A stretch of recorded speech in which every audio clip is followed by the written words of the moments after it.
Long ago, before cell towers rose and tarred roads sliced the earth, there was a village called Alaoma, where whispers traveled faster than footsteps. The people of Alaoma lived in harmony, but only because they feared the forest that bordered them, a dense, mist-wrapped wall called Obi Nkume, the Forest of Stone.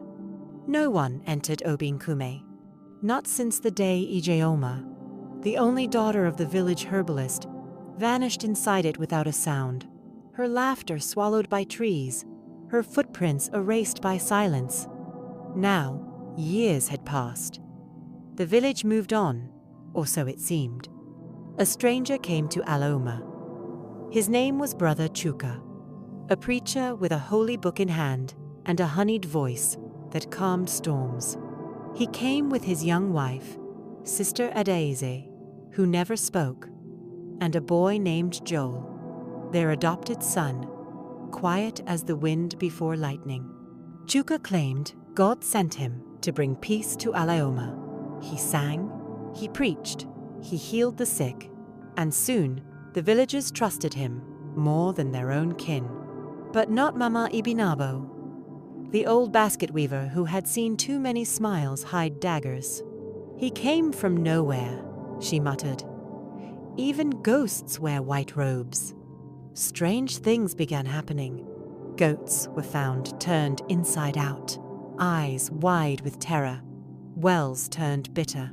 Children sleepwalked, waking up at the edge of Obi Nkume, whispering Ijioma's name.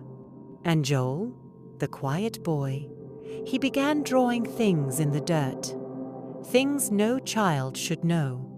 Circles with symbols, eyes with no pupils, a woman with vines for hair. When asked, he'd only say, "She's coming back." One night, Sister Adaze approached Mama Ibinabo. "Help me," she whispered, eyes sunken, lips trembling. "He's not who he says he is. He promised me safety, but he belongs to her, the woman in the forest."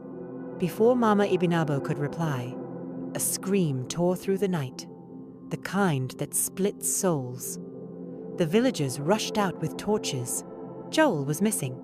So was Sister Adaeze. And Brother Chuka? He stood by the edge of the forest, smiling, humming a lullaby no one had heard since Ijeoma vanished. In a hidden part of Mama Ibinabo's hut, the elders gathered. She opened an old box lined with ashes and bones. A necklace lay inside, twisted vine and thorn, pulsing faintly.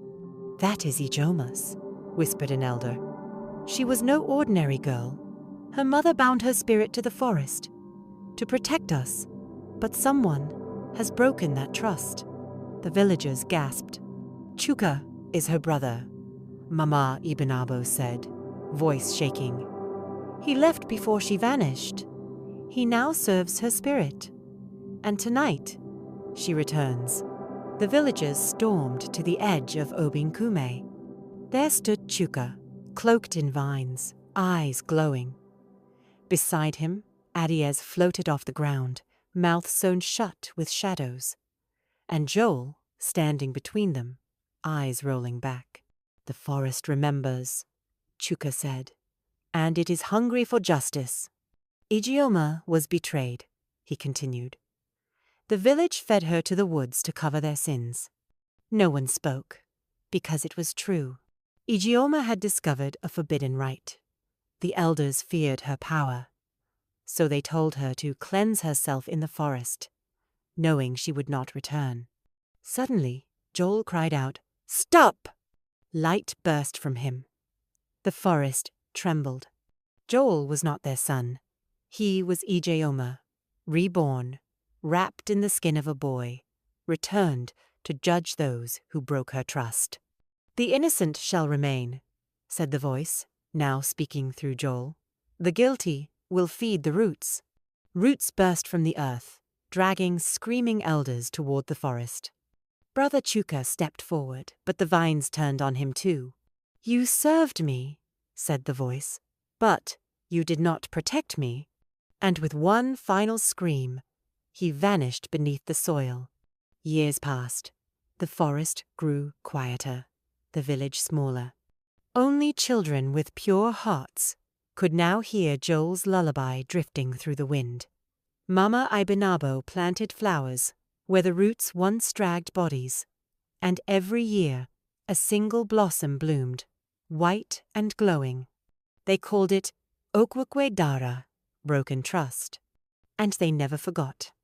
Because when you betray the truth remembers.